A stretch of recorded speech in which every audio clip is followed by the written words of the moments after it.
Hello and welcome to this modogo.com unboxing of the Nokia N97. This is the latest and greatest device in the N series from Nokia. This particular model, as we can see here, is 32 gigabytes of storage. Let's just see if we've got anything else on here about the specs. 32 gig, 5 megapixel car's eyes camera, 3.5 inch screen, GPS, Bluetooth, wireless LAN, HDPA, FM radio with RDS, etc, etc. I have to confess to being a bit of an S60 Nokia idiot. I don't know much about these devices, but I've got my hands on the N97 to kind of put it through its paces amongst its peers, and you'll be able to read my thoughts on mobieholics.com over the next couple of weeks. Okay, so let's open up the box and see what we've got. A very smart looking box indeed. Okay, so we have the device itself. This is a white model, as you can see, which is actually a bit of a pet of mine, white devices, so that's all good. We've got the little slider there covering the camera with the dual LED flash. In the top here we have a 3.5mm jack, a power connector. We have what I believe is a micro USB connector, lock switch there, microphone on the bottom, stereo speakers, as you can see. We have the camera button and the volume buttons, very similar to the 5800 Express Music there. We've got green and red buttons there. We have a QWERTY keyboard on this model, of course, and a tilt slide, so it's got a very positive indeed snap action. You can see how quick it snaps open, and here we have a directional pad, an action key, and a 3-row QWERTY with a very strangely positioned space key, as you can see there. Okay, let's see what else we've got in the box here. Let's take that screen protector off, put that back in the box.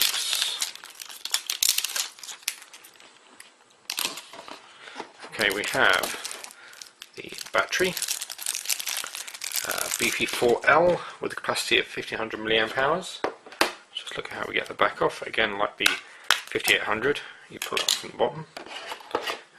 SIM card goes in here.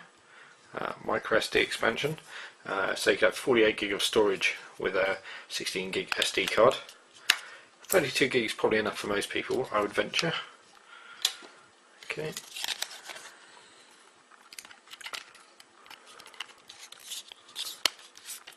Snap that back on. Oh, has to go in the top first. Should really look at what I'm doing on the camera rather than in my hands, and I can see what you're seeing. Okay, so should we start that up? Actually, let's just go through what's in the box first. Here we have a stylus-y type thing on the lanyard. Most peculiar. No stylus silo, unlike the 5800. We have an OV suite of software. We have a, looks like a headset-y adapter type thing. Not really sure what that is, to be honest. We have the charger. We have the USB cable. We have the headset adapter with kind of the media controls. We have the funky little headphones. And we have a Nokia N series case to protect your very expensive investment. Okay, let's put the box back together and we can spot this thing up. So quite simple box wise, but you've got the things in there that you would want. Okay, it feels pretty solidly built, a little bit plasticky perhaps, particularly with the matte finish on the back. There you go, a little vibrator slice, it's fine up there. I think the biggest divider on this device is going to be whether it's comfortable to use with just the tilting screen and not being able to slide it flat, and also of course getting used to the rather unusual keyboard. Kind of assuming this is doing something, assuming that it has battery power of course.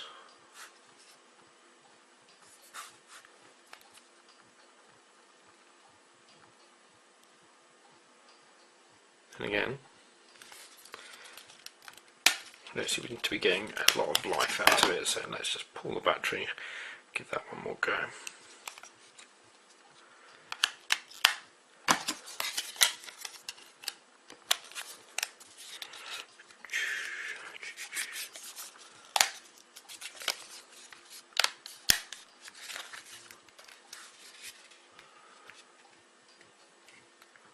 Another vibrate. I suspect the battery hasn't got enough juice in it for this to work. Ah, okay, it's now lighting up. That's good. While it's doing that, I happen to have here the HTC Touch Pro 2, which it's fair to say is probably one of the devices the N97 is competing against. As you can see, the screen's a similar size, a little bit thinner. The device, of course, then is a little bit thinner. On the Touch Pro 2 you have the 5-row keyboard versus the 3-row rather on the N97, but you can see that you get the flat slide and the tilt on the Pro 2.